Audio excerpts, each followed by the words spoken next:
German நாட்டில் Cologne என்று அழைக்கப்படுகிற, அதாவது கேளின் என்று அழைக்கப்படுகிற மிகப்பெரிய மாநகரில் ஒரு பள்ளிவாசல் புதிதாக திறக்கப்பட்டு இருக்கிறது. 2009ஆம் ஆண்டிலிருந்து 2013ஆம் ஆண்டு வரையும் இப்பள்ளிவாசல் கட்டி இப்பொழுது திறப்பு விழா நடைபெற்றிருக்கிறது. ஐரோப்பிய கண்டத்துக்குள்ளேயே மிகப்பெரிய பள்ளிவாசல் என்று அழைக்கும் அளவுக்கு இது ஒரு புகழ்பெற்ற பள்ளிவாசலாக அமைக்கப்பட்டிருக்கின்றது. நிறைய சர்ச்சைகளுக்கு பின்னரே இந்த பள்ளிவாசல் கட்டி இன்று மக்கள் பார்வையிடும் இடமாகவும் பக்தர்கள் சென்று தொழுகை நடத்தும் இடமாகவும் மக்களுக்கு வழிவிட்டிருக்கிறார்கள் இந்த ஜெர்மனிய நாட்டு அரசாங்கம். இந்த பள்ளிவாசலை வடிவமைத்தவர் போல் போம் என்ற ஒரு ஸ்பெஷல் ஆர்கிடெக்ட்.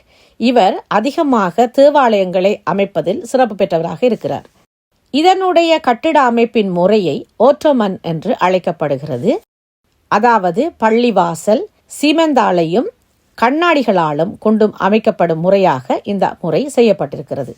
இதன் கீழ்த்தளத்தில் வியாபார நிலையமாகவும், அடித்தளத்தில் கூட்டங்கள் நடைபெறும் இடமாகவும், முதலாவது மாடியில் தொழுகை செய்யும் இடமாகவும், இஸ்லாமியருடைய முஸ்லிம்களுடைய நூலகமாகவும் இது அமைக்கப்பட்டிருக்கிறது. இந்த பள்ளிவாசலுடைய சுவர்கள் அதிகமாக கண்ணாடிகளை கொண்டே அமைக்கப்பட்டிருக்கின்றது.